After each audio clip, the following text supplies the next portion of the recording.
Bu tepede hikaye her zaman rüzgarla başlar. Kuzeyden, Ege'nin hırçın sularından esen o acımasız güç.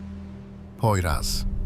Binlerce yıl önce yelkenli gemileri Çanakkale Boğazı'nın girişinde çaresizce durduran, orduları aylarca kıyıda bekleten ve nihayetinde bir imparatorluğun kaderini belirleyen o görünmez duvar. Burası Hisarlık.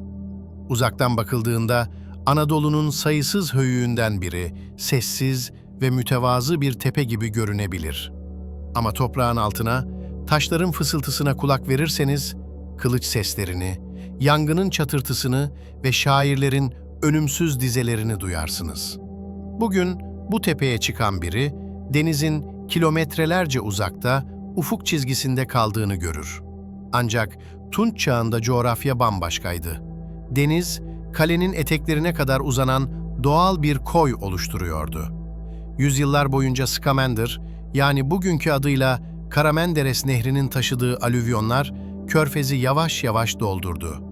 Paleocoğrafya araştırmaları, İlyada'da anlatılan o kıyı şeridinin, akaların gemilerini karaya çektikleri o kumsalların, bugün tarlaların altında yattığını gösteriyor. Deniz geri çekilmeden önce, Truva, Ege Denizi ile Karadeniz arasındaki dünyanın kilit eşiğiydi. Antik çağın kare yelkenli, altı düz ticaret gemileri, Çanakkale Boğazı'nın Dardanelles, saatte 5 mili bulan güçlü yüzey akıntısına ve yılın büyük bölümünde esen ters rüzgara, yani Poyraz'a karşı yol alamazdı. Gemilerin tek bir çaresi vardı, rüzgarın güneyden esmesini beklemek. Bu zorunlu bekleyiş için sığınabilecekleri tek güvenli liman ise Truva'nın hemen önündeki Beşik Koyu'ydu. Bazen günler, bazen haftalar süren bu bekleyiş, Truva krallarına muazzam bir jeopolitik güç verdi. Limanlarında bekleyen tüccarlardan su, erzak ve kılavuzluk hizmeti karşılığında alınan vergiler, efsanevi zenginliklerinin ana kaynağıydı. Homeros'un rüzgarlı İlion dediği bu şehir, rüzgarı altına çevirmeyi başarmıştı. Ancak Tunç Çağı'nda zenginlik, aynı zamanda kaçınılmaz bir savaş davetiyesi demekti. İnsanlık tarihinin en bilinen savaşı, ozanların dilinde bir aşk hikayesi olarak başlar.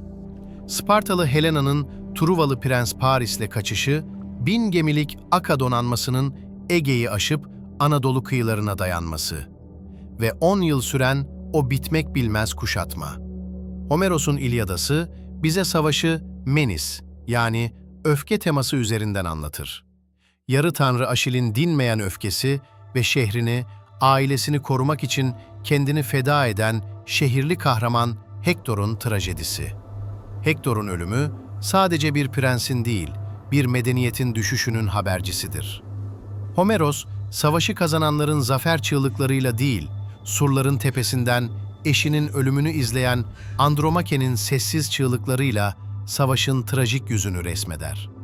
Ancak efsanenin sis perdesini aralayıp tarihsel belgelere baktığımızda, karşımıza Helena'nın güzelliği değil, dönemin sert jeopolitik gerçekleri çıkar. Bu savaş, bir kadının peşinden sürüklenen orduların değil, Tunç Çağı'nın süper güçlerinin hesaplaşmasıdır. Bir tarafta Ege'nin Miken dünyası, yani dönemin kaynaklarındaki adıyla Ahiava krallıkları, diğer tarafta Hattuşa merkezli Hitit İmparatorluğu'nun diplomatik etki alanı. Truva, bu iki dev güç arasında sıkışmış, boğazların kilidini elinde tutan stratejik bir tampon bölgeydi. Anadolu'nun içlerinde Hitit başkenti Hattuşa'da bulunan çivi yazılı tabletler, bu bölgede Vilusa adında bir krallıktan bahseder. Dil bilimciler ve tarihçiler, Vilusa isminin İlyada'daki Vilios, İlios ile, Taruisa isminin ise Troya ile fonetik olarak güçlü bir biçimde ilişkili olduğunu belirtirler.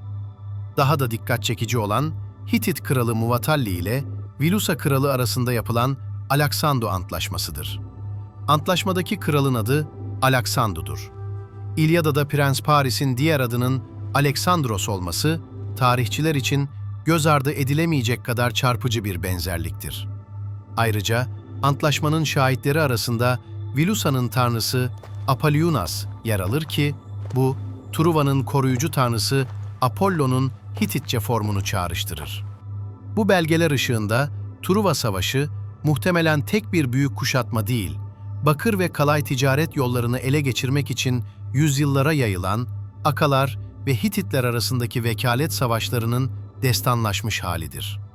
Peki ya o meşhur final? Tahta at? Popüler kültürün aksine İlyada destanı atla bitmez.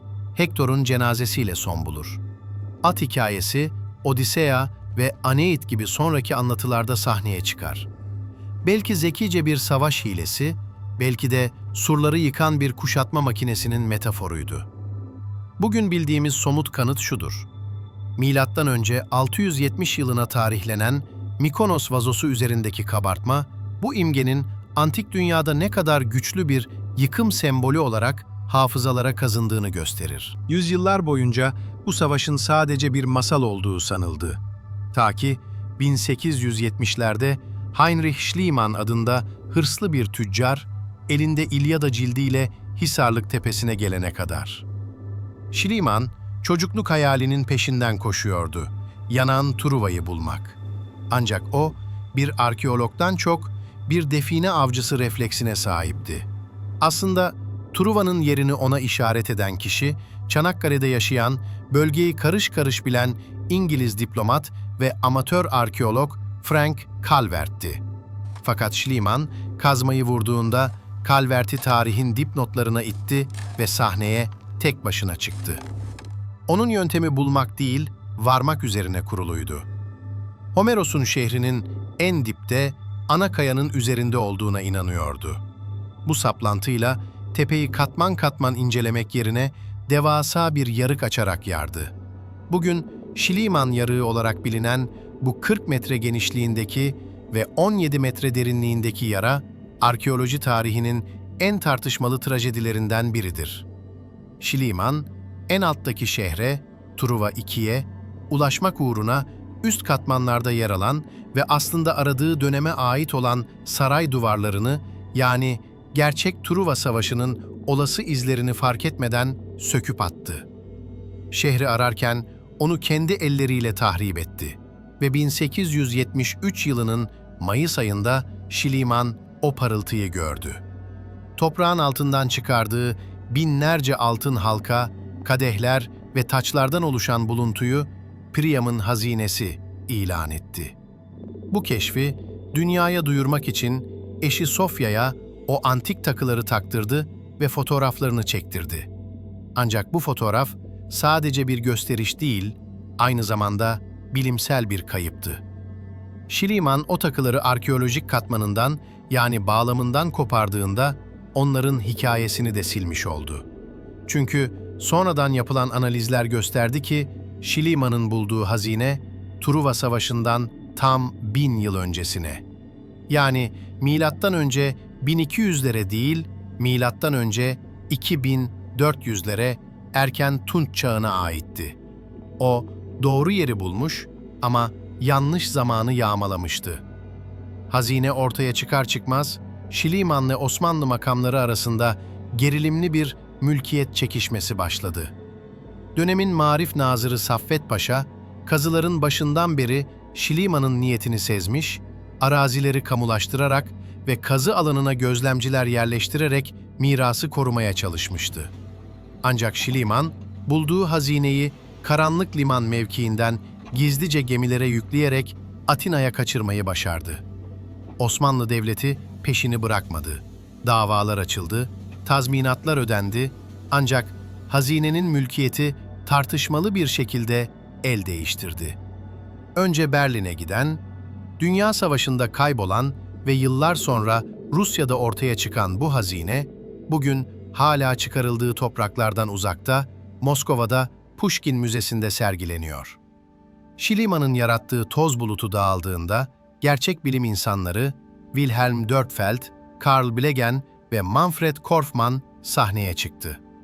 Onların titiz stratigrafi çalışmaları, Truva'nın tek bir şehir değil, üst üste kurulmuş 9 ana yerleşim evlesinden oluşan bir höyük olduğunu ortaya koydu. Peki, efsanevi savaşın izleri neredeydi? Arkeolojik veriler gözleri iki kritik katmana çevirdi: Truva 6 ve Truva 7. Truva altı, milattan önce 1300'lerde mimari zirvesini yaşayan güçlü bir krallıktı. Surları testereyle kesilmişçesine düzgün taşlardan örülmüş, içeriye doğru eğimli yapısıyla kuşatma makinelerine karşı tasarlanmış bir mühendislik harikasıydı. Destanda akılların aşamadığı, Patroklos'un tırmanmaya çalıştığı o yüksek duvarlar muhtemelen bunlardı. Ancak arkeolojik bulgular bu katmanın bir orduyla değil, büyük bir felaketle son bulduğunu düşündürüyor. Duvarlardaki çatlaklar ve yerinden oynamış devasa bloklar, şehrin şiddetli bir depremle yıkıldığına işaret ediyor. Kimi yorumcular, Yunan mitolojisinde hem yeri sarsan hem de atların efendisi olan Poseidon figürünün depremle yıkılan bu surlarla metaforik bir bağı olabileceğini öne sürer. Ancak savaşın soğuk nefesini ve korkuyu asıl hissettiğimiz yer, depremden hemen sonra kurulan Truva 7A katmanıdır. Bu dönemde şehrin atmosferi tamamen değişmiştir. Saraylar onarılsa da eski ihtişam kaybolmuştur. Evler küçülmüş, sokaklar daralmış ve insanlar evlerinin zeminine devasa erzak küpleri yani pitoslar gömmüştür. Normalde depolarda durması gereken erzakın ev içlerine stoklanması, halkın yaklaşan bir tehlikeyi bildiğini ve uzun süreli bir kuşatmaya hazırlandığını gösterir. Ve beklenen son, milattan önce 1180 civarında gelir.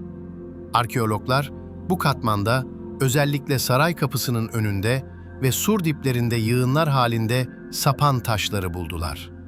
Bunlar tek tük düşmüş taşlar değil, savunmacıların saldırı anında kullanmak üzere hazırladığı, ancak kullanmaya bile fırsat bulamadan terk ettiği mühimmat depolarıydı. Sokaklarda bulunan bronz ok uçları, yangınla simsiyah olmuş toprak tabakası ve en önemlisi gömülmeye fırsat bulunamamış, olduğu yere yığılmış insan iskeletleri. Bulgular, Truva 7A'nın şiddetli bir yangınla birlikte bir saldırı ihtimalini de akla getiren ani bir yıkımla sona erdiğini düşündürüyor. Eğer tarihte bir Truva Savaşı yaşandıysa, onun sessiz tanıkları işte bu küllerin arasındadır. Yıllarca Truva'nın sadece tepedeki o kaleden ibaret olduğu sanıldı. Bu kadar küçük bir yer için mi 1000 gemi yelken açtı sorusu zihinleri kurcaladı. Cevap 1990'larda Manfred Korfman ve ekibinin çalışmalarıyla geldi. Manyetometre taramaları, kalenin etrafında sur dışına taşan, savunma hendekleriyle çevrili daha geniş bir aşağı şehir yerleşimine dair izler ortaya koydu. Bu bulgular, Truva'nın destanda anlatıldığı gibi geniş caddeli bir Anadolu metropolü olabileceği fikrini güçlendirdi. Bugün Truva Müzesi'nin en üst katına, Yitik Miras bölümüne çıktığınızda sizi loş bir oda karşılar. Simsiyah bir fon üzerinde toprağına kavuşmayı bekleyen Troya eserleri yazar. Oraya yerleştirilmiş dürbünlerden baktığınızda şu an dünyanın başka müzelerinde sergilenen o hazinelerin görüntülerini görürsünüz.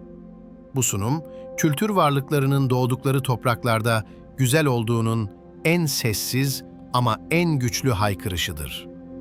Altınlar gitmiş olabilir, duvarlar yıkılmış olabilir ama Truva'nın ruhu, müzelerin vitrinlerine sığmayacak kadar köklüdür. Hisarlık tepesine çıkıp yüzünüzü rüzgara döndüğünüzde hikayenin bitmediğini hissedersiniz. O rüzgar binlerce yıldır aynı yerden, Poyraz'dan esiyor ve kulak verenler için Vilusa'nın direncini fısıldamaya devam ediyor. Burası Akdeniz hafızasının en önemli eşiklerinden biri. Burası efsane ile gerçeğin iç içe geçtiği yer. Burası Truva.